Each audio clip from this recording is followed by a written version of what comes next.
Madam আমার বাচ্চার পেট নামিয়েছে। আচ্ছা সকাল থেকেই বাচ্চার পেট নামিয়েছে, এত পেট নামছে এত পেট নামছে, সকাল থেকে খালি হাঁকতেছে আর হাঁকতেছে, এখন পর্যন্ত 30 বার হাগা হয়ে গেল। ম্যাডাম আপনি কিছু বলেন, এখন আমি কি করব? কি বলেন?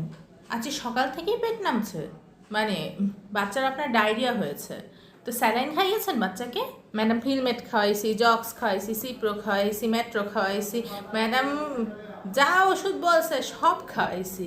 তারপর আমার বাচ্চার পেট তো এখনও নামা বন্ধ হয় নাই ম্যাডাম। এখন আপনার কাছে আসি ম্যাডাম, একটা সমাধান দেন ম্যাডাম। আচ্ছা আচ্ছা শুনলাম আপনি ফিলমেট খাওয়াইছেন, জক্স খাওয়াইছেন, হাবিজাবি মেলা ওষুধ খাওয়াইছেন, কিন্তু বাচ্চাকে স্যালাইন খাওয়াইছেন কি? পর্যাপ্ত পরিমাণে বাচ্চা স্যালাইন খাইছে? বাচ্চার বয়স কত, বাচ্চার ওজন কত, সেগুলো তো আপনি কিছুই বলছেন না। বাচ্চাও নিয়ে আসেননি, কোথায় আপনার বাচ্চা? আর বাচ্চাকে যে যে এগুলো ওষুধ খাইয়েছেন কে খাওয়াইতে বলছে? আচ্ছা আপনি এই ঠান্ডা হন, ঠান্ডা মাথায় বলেন যে আপনি কি বাচ্চাকে স্যালাইন খাওয়াইছেন? ম্যাডাম স্যালাইন খাওয়াইছি ম্যাডাম, স্যালাইন খাওয়াইছি, তারপরও আর পেট নেওয়া বন্ধ হয় নাই। আপনি ওই দিকে কি দেখছেন? আপনি আমার দিকে দেখেন। আপনি বলছেন বাচ্চাকে স্যালাইন খাইয়েছেন, তাহলে কিভাবে খাইয়েছেন একটু আমাকে বলেন তো। কারণ বাচ্চাকে যদি আপনি পর্যাপ্ত স্যালাইন খাইতেন তাহলে তো বাচ্চা এত দুর্বল হয়ে যাইতো না।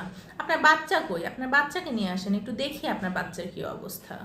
আর যেসব ওষুধ খাইয়েছেন দয়া করে ওগুলো ফেলায় দেন, কেননা বাচ্চার আগে আপনার প্রথম প্রয়োজন স্যালাইন, সেটা কি আপনি খাইয়েছেন? ম্যাডাম 2 বছরের বাচ্চা কি বেশি খাইতে পারে? ধরেন ম্যাডাম 1 গ্লাস পানিতে একটা প্যাকেট মিশাই দিছি, দিয়ে 1 চামচ করে করে খাওয়াচ্ছি। ও তো খাইতে পারে না ম্যাডাম, ও স্যালাইন খাবে না, কোনো পানি খাবে না, কিচ্ছু খাবে না ম্যাডাম। ম্যাডাম এখন আপনি বলেন আমি কি করব?